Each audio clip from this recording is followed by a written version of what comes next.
Mr. Smarter, good to see you and welcome. Thank you, Comrade Tapelo, for inviting me. It's always an honor to be here.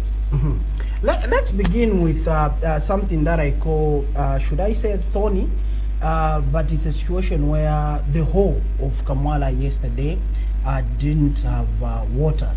And obviously there are some residents that didn't read the memo or the statement that was issued, and they're trying to find out what really is going on. Just bring us up to speed. What's causing the water shortage in Kamwala? Thank you very much, Comrade, for according me this opportunity to be on your show. I would like to say that indeed there's been a water outage since yesterday around 14 hours in Kamwala Ward, and this is a result of drainage laying works that have commenced. Remember, Kamwala was one of the worst hit wards in terms of floods during the rain season.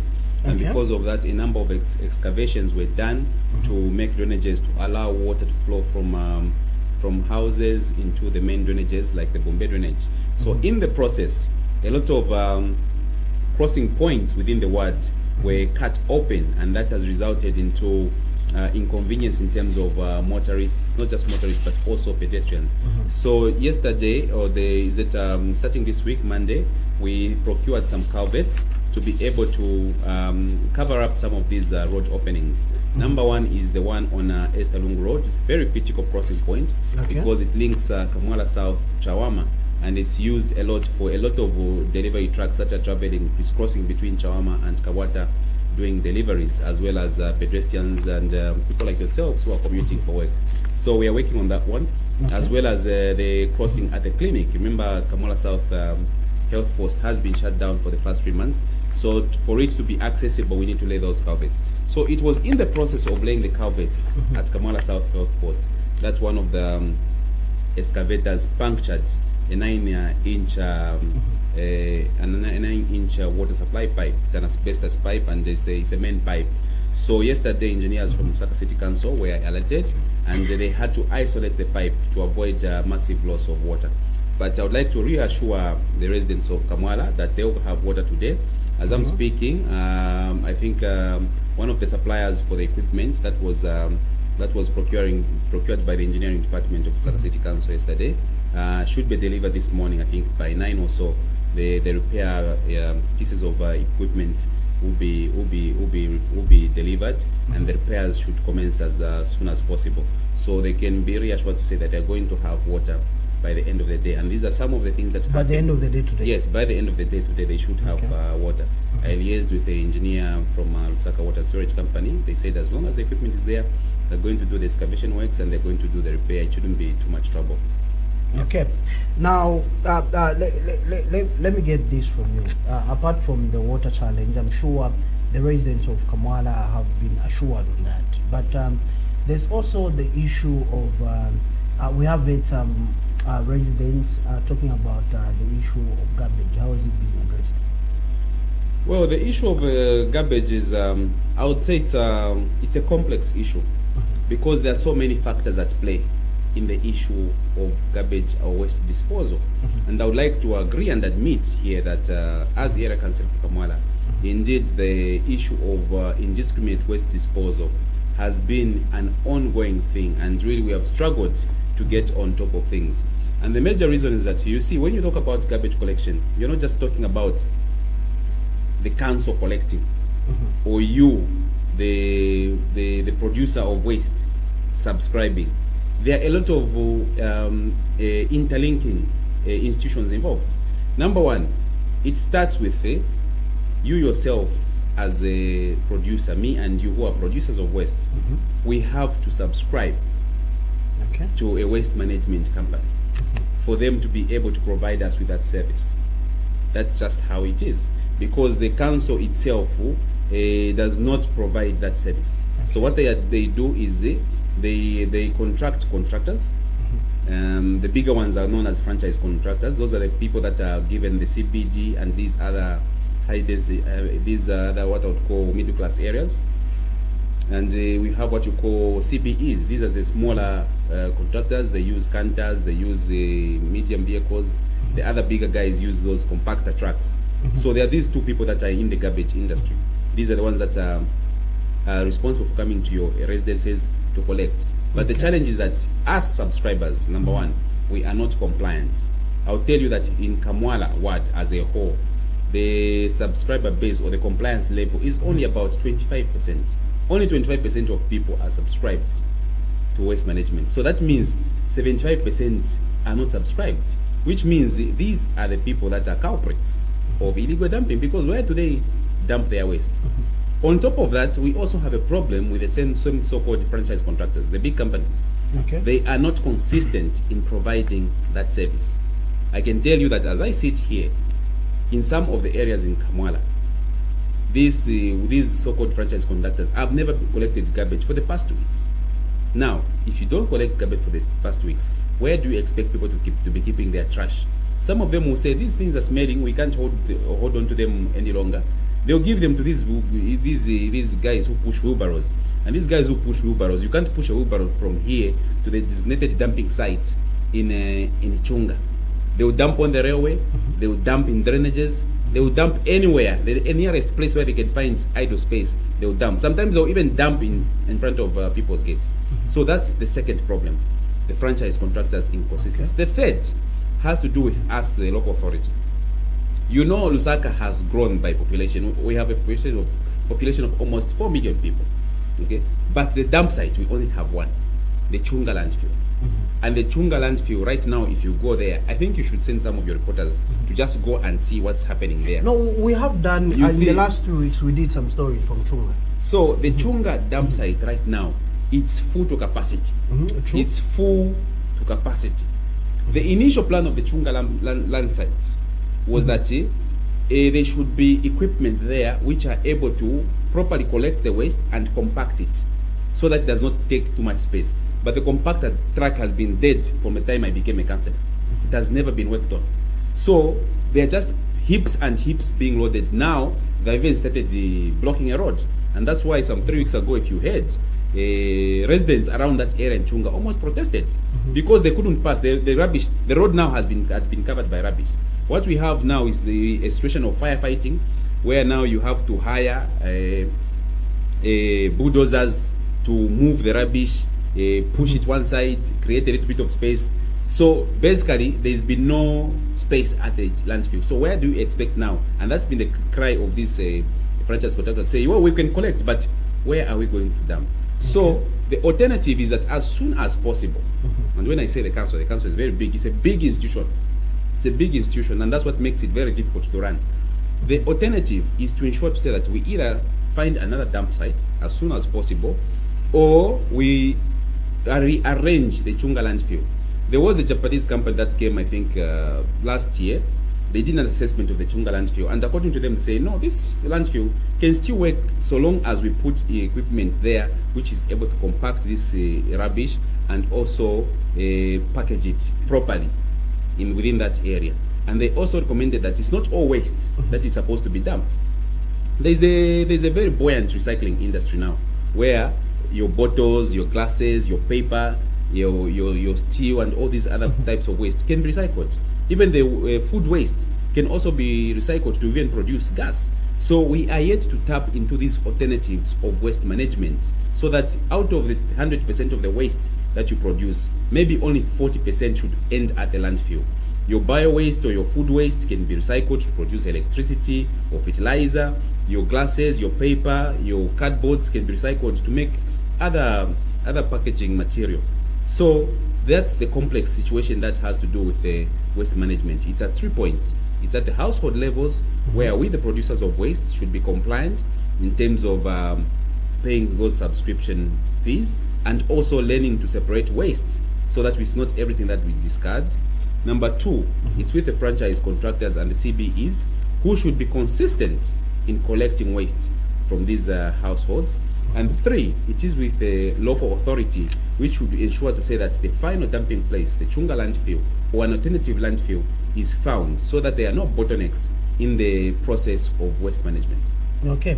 Now let's come to the issue of the road network in your ward. Any plans to make sure that most roads have drainages? Because what we've noticed is that It's a common thing in Lusaka to find a tarred road, but without drainages. Let's talk about Kamwala Ward. Are we having any plans to have roads, a road network properly done with drainages, pedestrians that side, cyclists that side, or any plans of making sure that the roads are rehabilitated in your ward? Thank you for that question. That question also is a complex question because when you talk about building roads, and by the way, roads is the biggest cry of the people of Kamwala, especially the people who live in Kamwala South. Because you do know that Kamwala Ward and Kabata constituency in general is segmented. There's a part of Kabata, which is, I would say, on the northern side. There, I don't think there's a problem of roads and drainages. There it's okay. They are all right. But they do have teething problems here and there. But generally, they are okay. But the southern half, that's where we have a problem. And the problem has come about due to poor planning. Or let me just say lack of planning. Okay? People want roads. But if you send surveyors there or civil engineers to go and say, okay, where is the road going to pass? You find that where a road is going to pass, people block the road and they build a house. Where are we going to put a drainage? You know, the standard width of a road is about 5 to 6 meters in Zambia. You know that. But on the edges, you need an extra 2 meters. That is a provision. We call it the land reserves. That is a provision that was meant to be able to accommodate what you'd call service lines. Your sewer lines, your water lines, your power lines if they are going underground, and also your drainages. But you find that on those shoulders where the extra 2 meters were left, people have extended their wall fences, thereby reducing the width of the road. So if you're going to say, let's build a drainage, where are you going to build the drainage? Okay. One engineer who I toured that area with said, Councillor, there is no impossibility in engineering. Anything can be done, but it's about the cost. Because he suggested that if on the edges we can't build drainages, we build a drainage in the middle of the road. That will now be an underground drainage. You build the drainage, you dig in the middle of the road, then you cover it up. But the cost is astronomical, and I don't think we can afford it, whether from RDA or even the CTF. So again, we need cooperation and collaboration from the residents. Number one, we've been saying there should not be illegal extension, either of houses or wall fences. People should not illegally block roads and build houses or build bottle stores or whatever structures they are building. They have to do these things in consultation with the city planning. But I think for the past 10 years or so, or even further, a lot of people, especially in Kamwala South, there's an area known as Query. There is literally no planning. You'd be moving in a road, before you know it, you are in a house. You turn left, you move, before you know it, you're in a house. Even a vehicle cannot pass in those areas. So in those areas, what is needed is replanning first of all. The whole area needs to be replanned. And when you talk about replanning, it means some offices have to move, some houses have to be demolished. Now that's another thing. If you're going to talk about demolishing some houses to pave way for a road, you have to look into the welfare of the owners of those houses. Regardless of whether those houses they built, or the plots they got them legally or illegally, you are looking at the welfare of people. So those are some of the things that slow us down. But by and large, the plan to work on roads, especially not bitumen standard roads, which is the baby of RDA, we're talking about passable gravel roads with some semblance of drainages on the edges. That plan is there, and we are hoping that we can do something within the CDF to be able to make some roads, at least in the major areas. Because if you go there in Kamwala South on the ground, people know which roads should be worked on. Number one, I think it's NASA. It connects Yellow Shop to Estalung Road, and there are 3 others. They say, okay, if you can work on these three major roads, at least our lives will be improved. But the process of construction or the process of working on roads and drainages is not a one-off thing. It's an ongoing process. And by the way, even the DMMU in their assessment with ZNS, they have come up with a plan of the works that need to be done in terms of drainages and roads. It's sitting with the provincial office, I think, with the DMMU. So from there, we hope that even from the DMMU, we can have an input from them, an intervention or some form of support as far as roads and drainages are concerned. Otherwise, we need them because we do not want a repeat of the last rain season where people had to relocate, where people's houses were flooded up to window level, and people lost property and all that, and even lives were lost. We do not want a repeat of that. So we'll do everything within our power. I will do everything within my responsibility as a councillor to ensure to say that we cushion the impact of heavy rains by trying to say what we put drainages and roads. Okay. Now, your Kabwata constituency, where your ward is, Kamwala ward, has been notoriously known for illegal land allocation, Mr. Smata. Let me find out, how is the situation now that you became councillor in that particular ward? Actually, there's no more lands. There's no more land for illegal allocation. Okay. The schedule was so notorious that land finished. And that's why now even people now have resorted to extending their properties onto road reserves. Others resorted to block roads and build houses or build shopping complexes. So if you're going to talk about illegal land allocation in there, really there is nothing. If you want to do some illegal land allocation, you go to 10 miles, Kasupe, or Kafiwe, or perhaps in Chongwe. Not in Kamwala. Not in Kamwala. There is literally nothing there.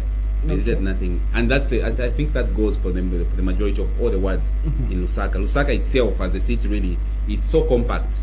If you are going to be lucky to find a 25 by 30 piece of land, maybe it will cost you over 300,000 or so, or maybe you just have to buy a house and demolish it. That's why that's what it is. But however, historically, you're correct. There was a lot of illegal land allocation, and it's not just in Kamwala or Kabwata constituency at large. It's been the whole of Lusaka, because Lusaka, you know, this is the center of politics. This is where we had the center or the headquarters of the cadres, and you know, there was a point in our recent history where cadres were a law unto themselves. They allocated land into themselves. They became a local authority by themselves. The planning authority at the Lusaka City Council was overlooked. It wasn't consulted. And now we are having to live with the consequences of those illegalities, because now we have to ask ourselves, with this place where people have built houses where there should have been a road, how do we put a road? How do we put a drainage? Okay. Now, let's come to the issue of noise pollution in your ward, Mr. Smata. And historically, again, Kabwata constituency is known for noise pollution. Let's come to the issue of noise pollution. As far as noise pollution is concerned, I have sleepless nights. Okay. You know, there is one Zambian of Indian origin who always calls me every weekend. So like today, he's going to call and say, "Councillor," he even puts the phone on loudspeaker and says, "Can you hear the noise which is being made?" And the major, you know, Kabwata has some people even call it to say the capital of beer drinking in Lusaka or something like that. Dallas City or whatever it is. So noise pollution really is a thorn in the flesh of a lot of residents in Kamwala. Okay. And this person that I'm talking to you about, he lives just next to KCC. It's not a, you know, there's a span of us there. So now the problem has to do with enforcement. Okay. Because us as councillors, as elected leaders, we are not enforcement authorities. We are policy makers. So if you come with an issue to us of like maybe waste management, roads, or drainages, our role is to find solutions and then say, okay, as far as waste is concerned, this is the policy that we are going to go with. Perhaps we are going to say, let us engage more in recycling. Okay. If you come with noise pollution, we'll say, let us enforce the rule where bars or nightclubs should soundproof their premises. Those are policies. But the enforcement has to be done by council officers. They are the ones. They are the ones. Local authority. They are the ones that are charged with the enforcement. Meaning, if there is noise pollution at a particular bar or club, that's a clear violation of the Public Health Act. So an officer should move in, close that bar, revoke the license, and summon the owner to the council to exculpate themselves. Now that is not being done. And the reason is very simple. We have some officers that are in cahoots or that collaborate with these nightclub owners. Each time they go there, they are not really even going there to enforce. They'll just say,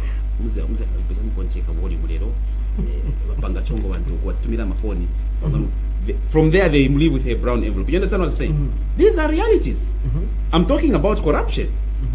We cannot bury our heads in the sand and say there is no corruption at the council. Corruption at the council is there big time. And the reason that corruption, as far as the poor conditions of service exist in the council, corruption will also persist. Because you find that you have workers that are going 3-4 months without being paid. How do you expect such a person to survive, Comrade Jodapel? 3 months without pay. You have to pay rent, you have to feed, you have to pay your tariffs which have been reduced. You won't even afford them because you haven't been paid. Yeah? You can't even access medical health because your local authority has not been remitting to NAPSA. Yeah? Even partial withdrawal, which has caused the excitement, something. You can't get it because it's not being remitted. Your NEMA is not being remitted.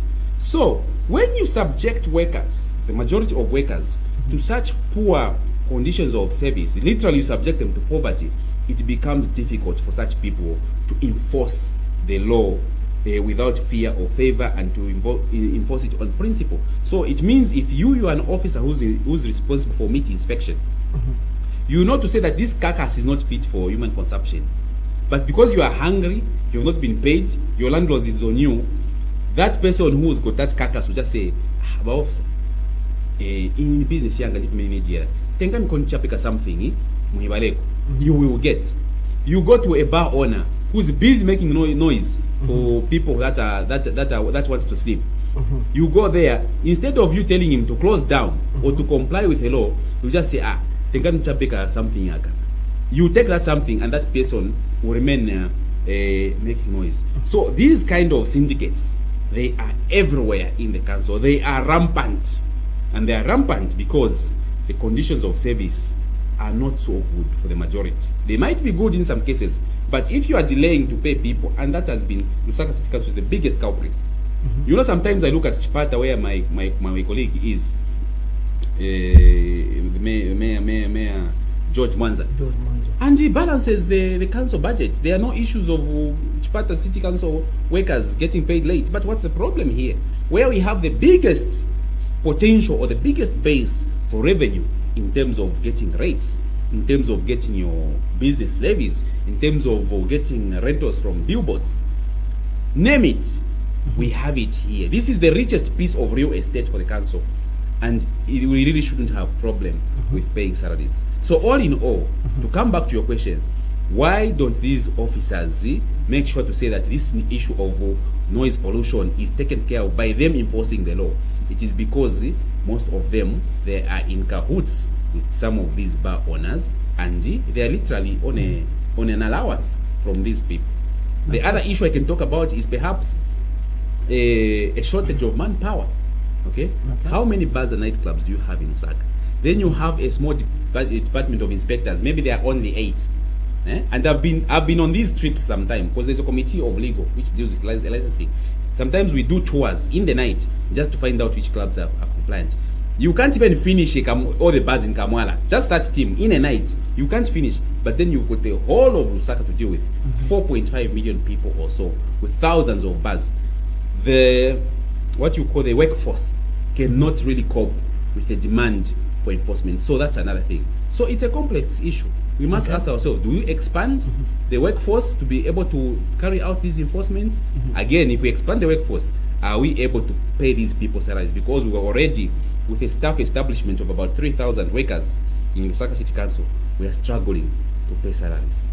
So if we increase the employment base or increase the number of workers, are we going to cope? So it's a catch-22 situation. It's a complex situation.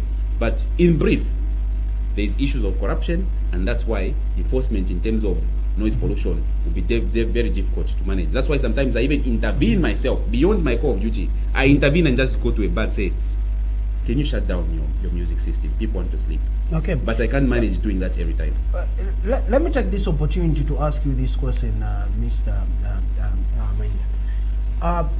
When the UPND government came into power, they disclosed that the local authority was losing 100,000 per month at intercity bus terminals. Okay, Now that the local authority has taken charge of intercity, we haven't yet been told by the local authority how much they've made so far in 1 year 7 months that the UPND have been in power, because if we calculate it's 100,000 per month, so which means that's a lot of money. And now we are hearing from you that there are still challenges of paying Lusaka City Council workers, which is very unfortunate if you ask me. But let me find out from you, what's the effective way of tackling this? We have a revelation that came from the authority that they were losing 100,000, if not more, at intercity because of cadres. Now the cadres are no more. We don't have any cadres collecting monies in intercity. The question that begs answers is where is the money going, and why are we having this challenge? Thank you. That's a very, very important question. You see, you are very correct when you say the local authorities are now in charge with all the revenue collection points, which is the bus stations, which is the markets, and generally the entire city of Lusaka. They are now free and in charge to collect revenue. But I can tell you that the report, because we had a full council only about 2 weeks ago, the full council report actually shows that the collection rates in these bus stations is only about 39% of the potential. Why is that the case? 39%. Those are the compliance levels. So out of 100% of money that we should be collecting in the markets, we are only collecting 39%. So there is a revenue leakage of 61%, which is a very huge figure. That's a very huge figure. And you wonder why workers at Lusaka City Council are not getting paid. So the question is that where is the money going? If the effective rate of collection is 39%, where is the 61% going? So I'll tell you to say that in as much as we got rid of Caderism, and when I talk about Caderism, it's this Caderism which we see to say here thugs, with pangas and berets, commanders, they are at the stations, they are getting. Now, I think that Caderism has evolved. Okay. It has evolved that actually it's not just the commanders that you are seeing on the ground who are cadres.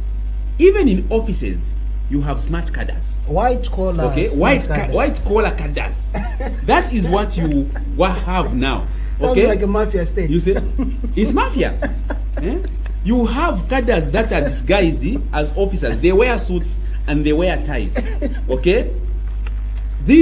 So they have metamorphosized, to use a scientific term. Okay, they have morphed from the commander, the muscular commander you see, to somebody very smart as you. So the revenue leakage has continued because from investigations, and you've heard this for yourself. In the mafia state, there are what you call the soldiers, the street soldiers, but then you've got the bosses above who you don't know. Okay, so those people used to see on the street, they would collect the money and they would remit it somewhere to people that you don't know. They had offices where they would go to and pay homage. Okay, so when you kicked out the cadres out, the soldiers, they in uniform. Because tell me, what is so difficult about if you are a cadre on the street? What's so difficult about me as maybe your political head, or we belong to the same party, of employing you into the council? Okay? So most of them were infused into the council offices. So now they had the legitimacy now to start not looting from outside, but looting from within. And that is what is happening. And it's so difficult to fight because you have to be an insider to know exactly where the loot is happening. So the only thing that we can see is just the figures. 39% efficiency levels. You talk about rates, collecting rates is 29%. Wow. Billboards, it's 5%. Out of the total collection we're supposed to be doing for billboards, 5%. 5%. Okay, and these are figures. I can give you the council minute book for April. Only 5%. So we are bleeding revenue as a local authority. And that is what is crippling us, not in just in terms of paying salaries, because salaries is only one component of expenditure for the council. You also have to do with service deliveries. People there in Kamala South, people Kwa John Leng, people in Mapoloto, they're expecting you to do their roads, They're expecting you to do their drainages. They're expecting you to do water. They're expecting you to do service delivery in terms of waste. But surely that can be done with 5% collection rate and 39% compliance rate when it comes to collection of revenue. It can't be done. It's impossible. It can't be done. You know, the council has got a wage bill of 24 million a month. Okay. Is it 24 million? Yes. 24 million a month. That's the council wage bill. Multiply that by 12 months. It's a lot of money. The what you call the equalization fund, which comes from government every month, is only about 3.5 million, meaning the rest of the money has to be raised internally. So raise that money, clear salary arrears for 3 months, remit to NAPSA, pay taxes, pay all kinds of services to contractors. Because now council, we have departments of engineers, but we have engineers who don't have equipment. We have departments without service vehicles. What are engineers doing? They just go in warm seats and come back and get paid? No, they just provide technical advice, like on your papers there. They will calculate. Then they say, okay, where are we going? We're going to Kamala. We don't have a vehicle. Let's hire a vehicle. Okay. That's the kind of situation you have. City planning. City planning should have not less than it should have not less than a fleet of 30 vehicles. It only has one vehicle for the director, for the surveyors, for the planners. It can't work. Do you expect these people to use their own fuel and their own vehicles to go and do assessments that are for the benefit of you and the other citizens of Lusaka? It can't work. So these are the challenges. So all in all, to change the status quo of these revenue leakages, there has to be a very strong and committed fight against graft or corruption, if you like. Okay. Heads have to roll. Because if heads don't roll, you'll be maintaining those same people that are causing so much revenue leakage at the expense of workers not getting paid, at the expense of you and me not receiving the services that we need in our community. Okay. We are beginning to wind up, Mr. Menda, but let me find out from you. The issue of street lights, are we planning to have street lights in Kamwala as we wind up under 60 seconds? Yes, street lights are very much needed. Are we having that conversation in the chambers? Of course, because street lights is part of the infrastructure program. And I can tell you for Kamwala, it's roads and also street lighting. That is what is needed. Because just yesterday... So, just kindly hold your thought. We do have Shkulu on the line. Shkulu, good morning. Good morning, thank you. How I wish I could greet you in Lozi. What did we get into one Shkulu? Is it Mzuile? Mzuile chwa. Ensha. Sorry, just allow me. Sorry, you are saying? No, you can kindly go ahead, Shkulu. Just allow me a second to congratulate the party that I love so much for scooping all the 3 by-elections. I'm talking about the UPND. Oh, okay. I've been thinking overnight, saying Kanshba PF Rarafi Mukoti for social media. They don't even have voters' cards because the noise they are making are not translating into votes. If the noise they are making could translate into votes, UPND is supposed to be beaten hands down. Okay. So we should. What I can do, what I'm saying now is, what the party should do is let them concentrate on mobilizing, and they can only mobilize using old folks who really fought. Because you young men, you are just interested in Akanono, and you are not patriotic. Us, when we are growing, we are the national service. This is where I did my first course in patriotism, to love Zambia. Okay. That I shouldn't allow Zambia to be spoiled by anybody. And like you, who are loving money and not the country, as long as Vakupakwaka no you are home and dry. And coming to the Honorable, the problem that I've found with our councillors is they are just interested in votes and not service. Because, sir, as you have correctly put it, you are a policymaker. Now, why don't you, what makes you fail to supervise the directors and them? Because if I were you and we sit in a meeting, I would say to my friends, we are failing to pay. Who are we failing to pay? Is it the juniors or the seniors? And on your wage bill, who gets more money? Is it the seniors or the juniors? Come up with a law to say we will not pay seniors until we pay juniors. So that you hate them, and they will do proper supervision so that you collect all the money that you want to collect. As for corruption, which has now become endemic, you should work day and night. Think, you know it's there. Now look at the roots. Where is it coming from? Even amongst your officers, you know the ones who are corrupt. Why don't you remove them? Just remove them and then replace them. And then put in, what do you call performance what? Performance something I've forgotten the other term, where each director must be tasked to say, this month we want this from you. Okay. By first, you call the directors and you say, what do you want the council to give you to perform? Then they give you that, and you give them. Those who fail to perform, get rid of them. They are not good. I thank you. Okay, thank you so much for coming through, Shkulu. We appreciate you. Okay. Concerns raised by Shkulu there, and obviously observations. But first of all, conclude on your earlier thought before I interrupted you. Then you can react to Shkulu's concerns. As of yesterday, you were talking about yesterday. There was a development yesterday. I've lost my thoughts. You have lost your thought. Okay. But let me respond to Shkolo. He's talking about us as councillors and policymakers to say, why don't we get rid of directors who are not performing? And I want to make it clear, it's not just directors. The bureaucracy or the staff establishments below the directors, you've got assistant directors, you've got section heads, and all these middle and the top management, even at the lower thing, at lower management. Okay. So it would be unfair to just lump the blame on the directors, because by and large, these are people that don't really understand what goes on the ground. The only things that they get is the analysis and figures. Okay. Okay. So on that one, kindly hold. Okay, we've missed Mr. Nyerenda. Mr. Nyerenda, kindly call back. Yes, you may continue.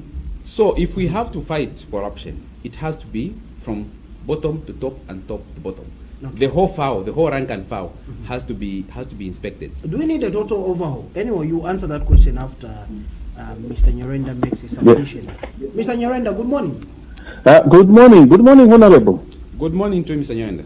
Thank you. How is Kamwala? Kamwala is all right. Yeah. I've got just one observation with our so-called ward councillors. The problem is that especially these councillors from these village setup rural areas, I should say so. These people, they don't, I think when they win, there must be an orientation. Because our councillors, they don't even know who is the boss at the civic center. They are even fearing a secretary. You see? They are calling a secretary a boss. You see such kind of thinking. So I think there should be a system where my councillors are winners, fresh course, something like that. Okay. This is what I have observed, especially here in Katete. You find that the councillor, local authority. See? So this is just my observation. Thank you. Let me not waste a lot of time. Okay, thank you so much, Mr. Nyerenda, for coming through. We do appreciate you. Conclude on your thoughts. Yes. Then, yes. Mr. So to answer Bashkulu, as councillors, in as much as we form the board of the local authority, we have no power or mandate to discipline a director. That role or that duty lies with the local government service commission. You can come up with a policy? No, previously the way it was, you could move a motion in full council and say, we have an issue with the particular director. Of course, it must be professional. We are not happy with his performance. Then you make a recommendation just there within full council. You can even make a transfer. Or you can order that director to be What removed. changed along the way? What changed along the way is that we had the Local Government Service Commission, which is now an overboard statutory body that does all things to do with the staff employment, So should transfer, we lump the blame and on the Local Service Commission? we are not saying we are blaming them. We are simply saying they are the ones that are responsible. They are the regulators, right? Yes. So if there are issues to do with the non-performing directors or even non-performing junior, senior, or mid-management staff, for that matter, the issue of discipline lays with the Local Government Service Commission. I just thought I should clarify that so that people don't say, oh, but councillor, you are found with these people, with these workers. So if they are not performing, why are you keeping them? It's not us to remove them. It's not even us to promote them. We don't even employ them. So there is a Local Government Service Commission which is responsible for that. Coming to Mr. Nyerenda, rural setup, councillors should go for a refresher course so that they know their place in the council.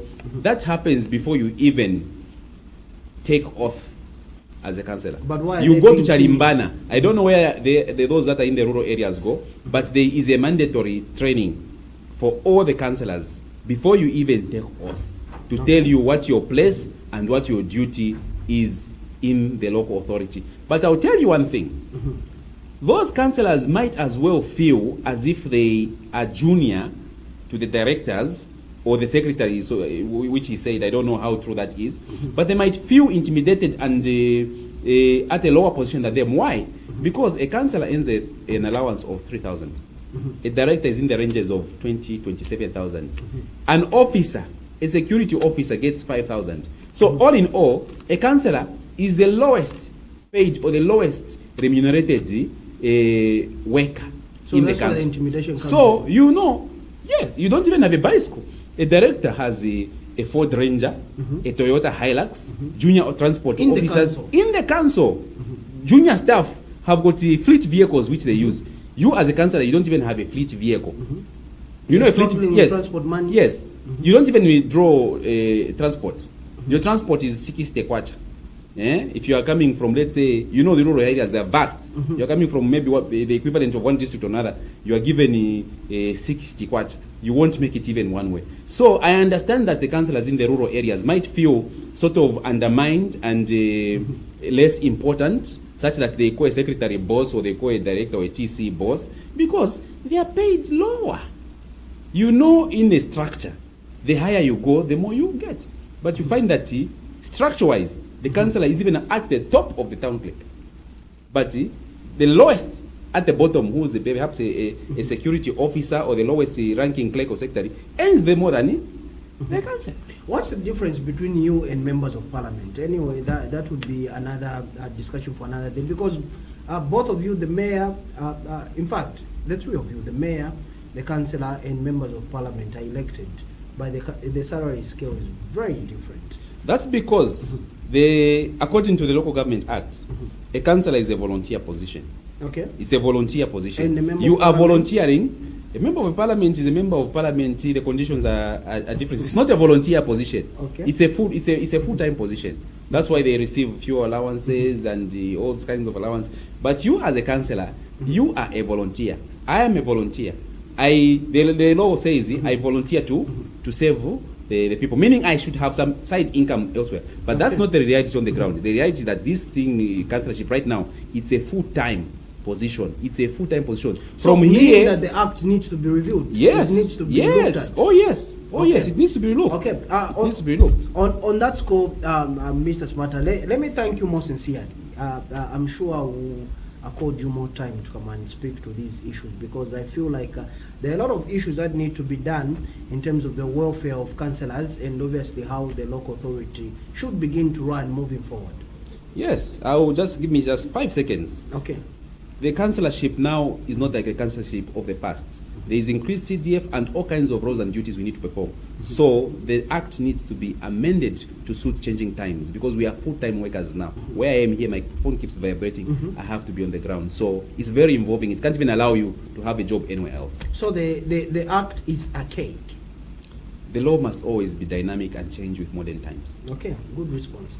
Thank you so much for coming. We do appreciate you coming through to RBS. Thank you very much. Okay, so there you have it, viewers. That was my guest, Mr. Mainda Smata. He is the councillor for Kamwala Ward 5.